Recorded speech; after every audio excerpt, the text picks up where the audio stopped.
Welcome back to another episode of Hope from Home, the show where we bring you conversations of hope from our home to yours. Today, Deacon Pedro speaks with our Rome correspondent, Matteo Ciofi, who gives us a COVID-19 update from Rome and recaps the historic Easter Triduum celebrations of 2 weeks ago. Then, Louisa Florentin connects with campus ministers of McMaster University and learns how they've been adjusting during this time. At the end of the program, Noel Ocol speaks with Father Robert Galea, who gives him an update from his home in the Diocese of Sandhurst, Australia. And of course, they'll all tell us where they're finding hope from our home to yours. Matteo Ciofi, it is so good to have you with us on the program today. How long have you been in quarantine now? 43 days. And that's a real quarantine because, Yes. that's the meaning is 40 days quarantine. And That's now right. we are going over these 40 days and hopefully it's not going to be 50, 60, but we are waiting for May 3rd because we will be out of the lockdown. That's what we know, and hopefully everything will be better. That's right. After 50 days, we're going to have to call it a cinquantena, not Exactly. a quarantena. Exactly. Matteo, I know it's been 2 weeks now since those historic events of Holy Week, the Easter Triduum. Maybe some people were not paying attention. Can you remind us a little bit about how significant it was, Holy Week, Easter Triduum this year with the Pope?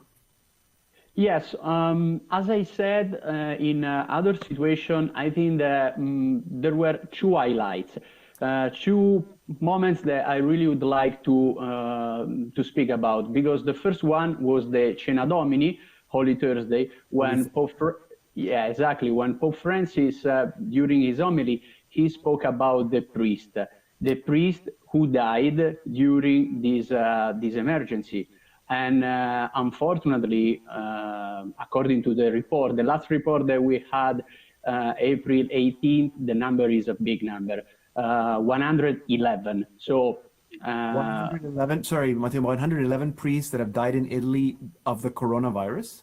Yes. Wow. And that's what we know, because probably the number is actually bigger than this.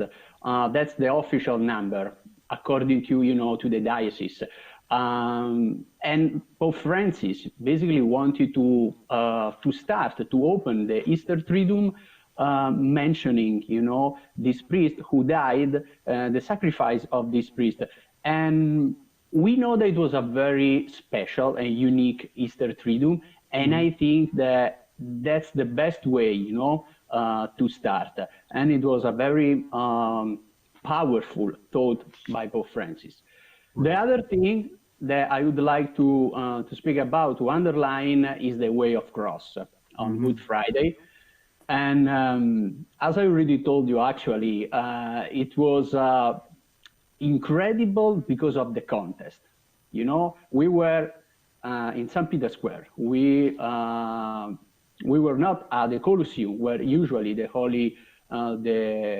Way of Cross takes place.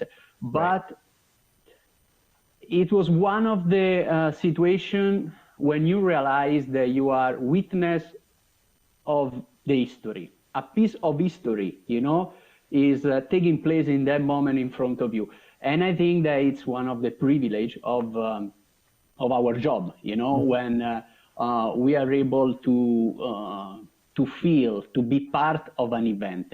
And it's, from my point of view, the nicest part of our job. It's not just reporting what's going on, but it's being there on the ground and see what's happening in front of your eyes. That's right. And you were there. You were one of the few people that were there, Matteo. Yeah, there were, for sure, just people allowed from the Holy See Press Office. There were no other people, so journalists, cameramen, photographers, but we were probably around 50 people. No more than that, but there was social distancing. That's very important for safety. But we were there, and I think that all the people there knew that something unique was going on. Right, right. Now, Divine Mercy Sunday was also a little unusual. The Holy Father, as far as I know, doesn't usually celebrate a special Mass for Divine Mercy, but he did this year. Well, he did this year because we have to say, we have to remember that it was the 20th anniversary of the feast of the Divine Mercy. So it was for sure a special, anniversary. And it took place in the Church of Santo Spirito in Sassia. It's actually the closest church to the Vatican, but at the same time, since 1994, it's the official sanctuary of the Divine Mercy. So it's like a shrine. And because of that, there was this special connection, and Pope Francis presided, the Mass in an empty church, for sure. And again, he spoke about the importance of being together, that we cannot think about ourselves right now because it's so complicated, this period, and we have to think about the community. I don't want to let you go before talking about three main church events that have been postponed. Can you tell us quickly what they are and to when they're being postponed? Sure. This week, the three main international events were postponed. The first one is the World Meeting of Families. It was scheduled for next year, next June 2021 here in Rome, so 1 year from that date. The second one is the World Youth Day. It will be in Lisbon, but not in 2022, but in 2023. And in August, yes. And the last one was announced actually today, and it's about the International Eucharistic Congress in Budapest. Actually, it was the first one coming, in September, but it will be September 2021. So all the main events postponed 1 year. How are things in Italy? Or does it look like the virus is under control a little better now? A little bit, yes. More than 25,000 victims, so the number is huge. We are waiting for, as I said at the beginning, this May 3rd, because there will be the end of the lockdown, and little by little, probably we will be able to go back to a kind of normal life. We have to wait, but it's something. Yeah, well, let's hope. Thank you, Matteo. We're always thinking about you. Thank you for this update. Matteo Ciofi, our Rome correspondent. Enjoy the rest of Easter. Thank you.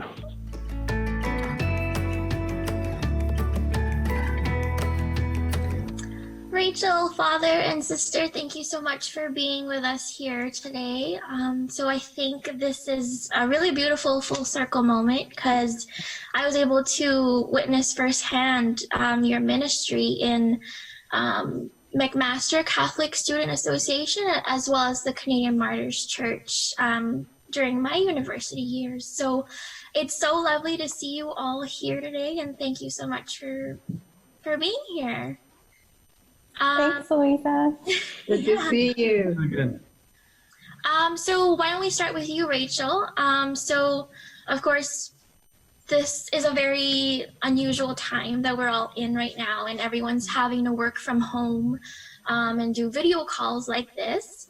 So it seems kind of like a personal form of communication because we're literally having to bring this work home. But also there's this detachment from in-person meetings, so you lose that element. I'm wondering, how is the chaplaincy with MAXA as well as the student population? How are you all maintaining personal community during this time? It's definitely been, it was challenging, especially at the beginning of this transition, because for everyone, in any situation, it was so unexpected. But I think we already had so many lines of communication in place through social media, and that's kind of the advantage of working with the student population, is that there are already so many ways in which students are connected online. But I think one of the questions that helped us to determine directions in which we would go is figuring out what was really important about our in-person ministry, which is relationships, really. So when that became kind of the key, or the primary focus of how do we then figure out how to strategize meeting with students and keeping those personal connections alive. We utilized all the different tools that are out here, and Zoom has been something that's been very helpful. We had scheduled an end of year celebration, which we normally have, which you know about. And we couldn't have one in person, but we decided to do one online, and students came together to contribute to it. And it was just a very collaborative effort. And even the collaboration kept those relationships going. And then the actual evening that we had together, even though it was different, it actually felt like we were a community and we had those connections with one another. And so we found that, God has really given us a lot of tools that can help us to maintain that sense of being together, even though it's not the same. And we do have a sense of loss about the lack of physical presence.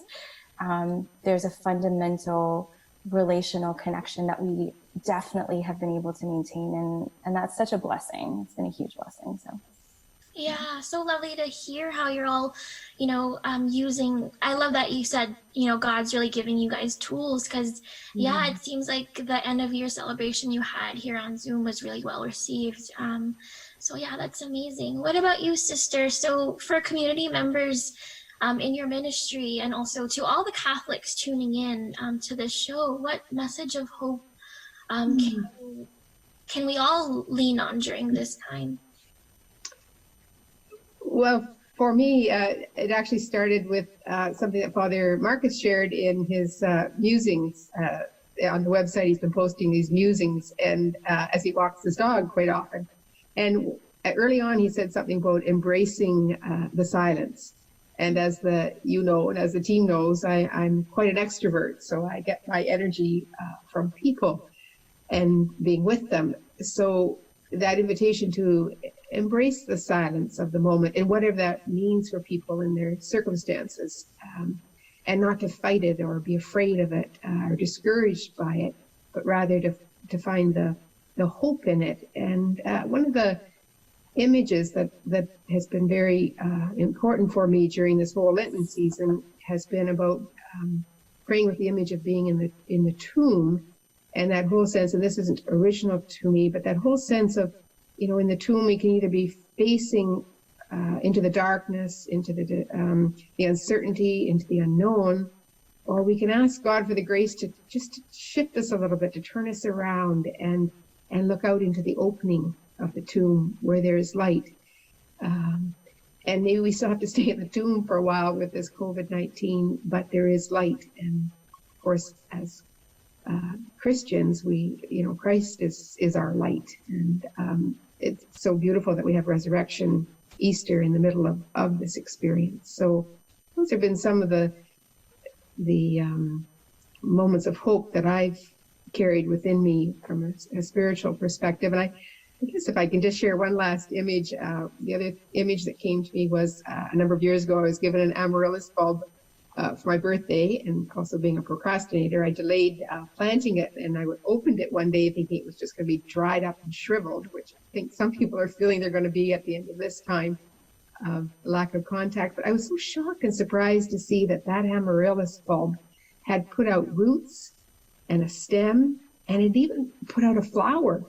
Now, it was a pale flower, but it was still a flower. And I just think for us as Christians, as disciples of Christ, that somehow our hope is God and Christ. And so we're still called somehow to put out flowers, even though they're not the flowers we're used to. Those are just some of the images and thoughts that have come to me around hope during this time. Those are beautiful images, sister. Thank you so much for sharing that. Definitely something that I myself never reflected on, the grave of that Jesus was in. But yeah, it's important to know that the Lord is making this time meaningful, and his hand is definitely in it. Whether or not we see that, he's still here in the silence. And as you said, there's fruits, there's flowers that's blossoming from this experience. So and Father Marcus, I'd love to close with you. We just finished Lenten season, obviously, and now we're in the Easter tide. So it's a time when we're called to be closer to Jesus, but sometimes it can feel like he's actually being taken away from us in some senses. Many churches have closed, obviously, as a result of this, and people don't have access to the sacraments, and most importantly, the Eucharist, which a lot of us, including myself, miss dearly. So how can we still cultivate that intimate relationship with God despite these painful hurdles? And that's where our desire is, right? We want to find God in the midst of this time and feel we're not alone. And I think one of the first things to think about is just reflecting on where we are at, what's going on in our own hearts, to kind of meet the Lord in I don't know about you, but the changing emotions of each day, sometimes feeling really frustrated and alone, sometimes feeling afraid. Sometimes I'm an introvert, unlike Sister Mary, the extrovert. I'm quite happy to be alone sometimes. So sometimes there's just that joy of being at peace. But to kind of acknowledge what's going on in our own hearts, I think is the first place to start. And that it's a place to start in the spiritualized period, whether in this time or another time. And I think that's a lot of what we see in the Lenten time, especially now in this Easter time, is the reactions of people's hearts to the Lord. Where the disciples were at, when they were wondering about the resurrection, when they heard about it. Some of them were afraid, they're terrified, the scriptures say. Mary Magdalene sat weeping at the tomb. There's very real human emotions going on there. And yet, that's where the Lord is then able to meet them. He's able to come to them because they know where they're at. And he kind of comes unexpectedly. And I think that's something we also have to be, prepared for. We're so used to the ordinary ways that God comes to us, the ordinary ways, places that we meet him. We come to church on Sunday. We receive him in the Eucharist. Yes, and it's so incredible. I have to say I'm so lucky. I continue to celebrate Mass, of course. I have that gift. But, for me, it's even in this time, I realize I'm needing to be more aware outside of that time of the Eucharist, just like all of you, to see where is the Lord moving? Where is he suddenly appearing? The gospel for this coming Sunday or this past Sunday, depending on when this airs, is the road to Emmaus, and as they're walking along the way, their hearts, they say, were burning within them, and once they recognized the Lord, he actually disappeared, but he was there. And I think that's the importance of acknowledging where we're at, acknowledging that we are meeting God, that God is not bound by the sacraments, though they're the perfect instrument that he uses to give his presence, but that he's invited us to take this step back. And what a gift, really, just to be able to have that opportunity to see God in a way that we haven't before. And I think that's something that's really been important for me, is not seeing the burden or the difficulty or the frustration of this time, though that's all there, but to see what is the gift God is also giving us in this. And I think it's really just opening our whole lives, our whole world, our communities, to experience God and what he's doing in our world in a whole new way. And so we just kind of embrace that together and just are aware of it in a deeper way as we live these days. That's amazing. That's a beautiful reflection, and thank you so much for encouraging not everyone here right now and people tuning in. I think that's definitely an important thing that we have to keep in mind is, God is beyond the physical churches and the sacraments that we receive, and he's still with us right now. So thank you so much. Again, this is just like a glimpse of the magic that this dream team does on a daily basis in Canadian Martyrs and the McMaster Catholic Student Association. So if you're a student right now tuning in, I encourage you to reach out to your community, whether it be your local church or, the student, the Catholic student ministry in your campus right now, because there are people like these lovely people today who are still here, ready to give you God's love. So with that, thank you again so much, Father, Rachel, and Sister Mary for joining us today, and God bless.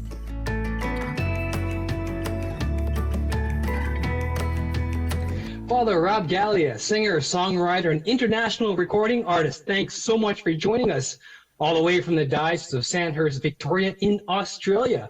It's great to have you. How have you been keeping? I've been keeping well. It's been a big change for me and for the entire church and for the entire world. So we're all in this together. It's somehow more comforting to know that we're not all struggling alone. Exactly. So, I was hoping maybe we can talk about how the clergy and the laity is coping up with the restricted access to the sacraments. Yes, well, right now we do have that. We cannot even have conch celebrations, so we have to have individual priests, and only people of the same household can celebrate together. So it is difficult. The Catholic laity are struggling, as you can imagine. They want their sacraments. They want the Eucharist. They want the sacrament of reconciliation. But there's just absolutely no access. And we have tried in several ways to try and reach out through having adoration through windows, drive-through confession. But at the end of the day, it's just not the same. It's just not the same. The sense of community is struggling, and people are thirsting. They're just so desperately thirsting to come back to the church. Yes, yes. Are you hearing any stories of faith and inspiration during this difficult time? Anything that you can share with us? Well, rather than stories, I've just seen the church rise up. Priests from even in their 80s. We have a 93-year-old priest in our household, and he broadcasts a live mass every single day. 93. He'd have 80 people tune in every day because people love him. They want to hear him. And so it's just beautiful. People who wouldn't have gone to daily mass all of a sudden are now tuning in every single day. I've seen people just reaching out to each other, the amount of people that have even reached out to us as priests, but just the kindness, the goodness of people, even in their homes. And as an introvert, this is something interesting, is that I find most of my work is with people with depression, with anxiety, who have suicidal thoughts. But it's just absolutely amazing that these introverts all of a sudden have found a time to breathe as well. So this is something, Romans 8:28, the scripture, it says that God uses every situation for the good of those who love him. And I think this is just a beautiful taste of that. It's just been so wonderful to see this. But then the extroverts are those struggling right now.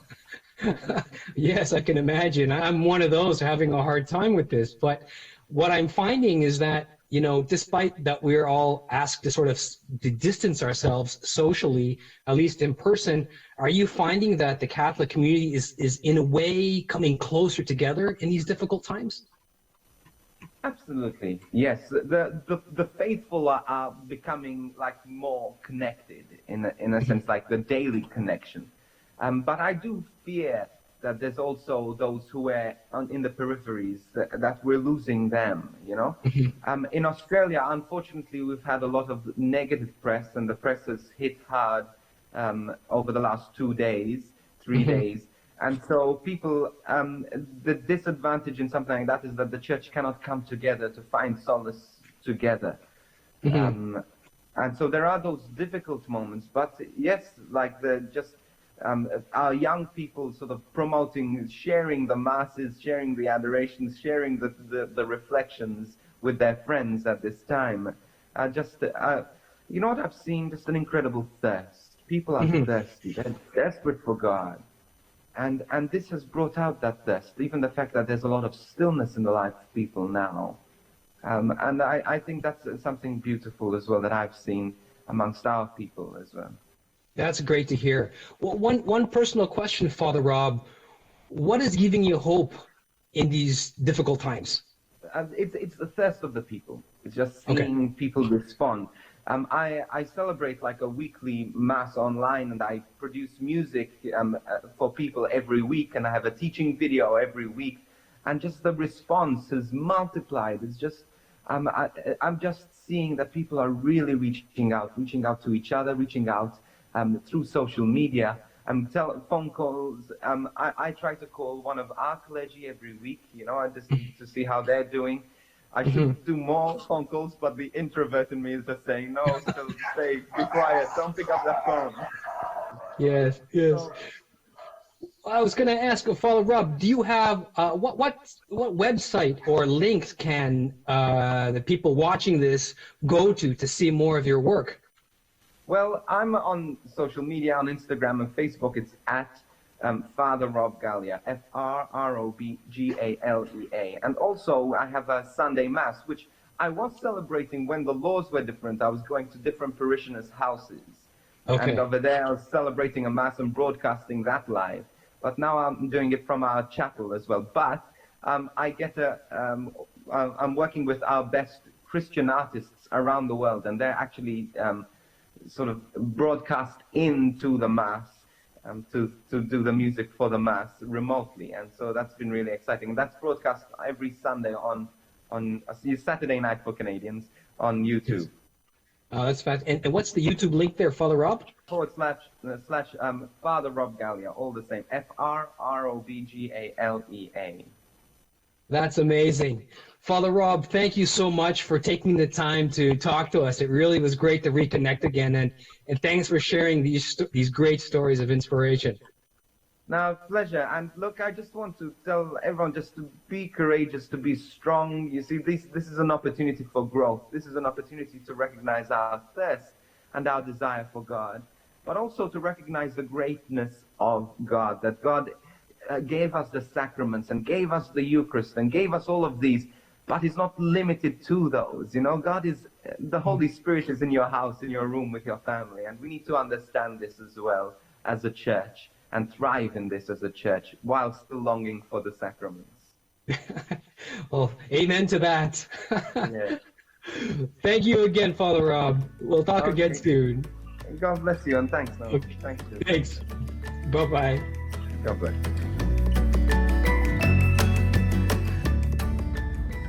And that's all for today. It's hard to believe that Easter was already 2 weeks ago, so it was good to remember the Pope's liturgies. I found them so moving and meaningful, especially the Way of the Cross. And Matteo was so lucky to have been there. If you didn't get a chance to watch them, head over to the video section on our Facebook page where you can find all of the Pope's liturgies. And again, it's so important to hear how people in other countries are doing, so it was good to get that update from Rome and Australia. And don't you just love Father Robert Galea? Also, tell us how your campus ministry is adjusting. Do they have similar initiatives as the chaplaincy of McMaster University? Share your stories with us by following Salt and Light Media on all of our social media platforms and commenting with the hashtag #HopeFromHome. If you missed any part of the episode and you'd like to watch it again, visit our website saltandlighttv.org/HopeFromHome. We hope that these stories inspire you to stay positive and remind you that we're all still connected together through hope.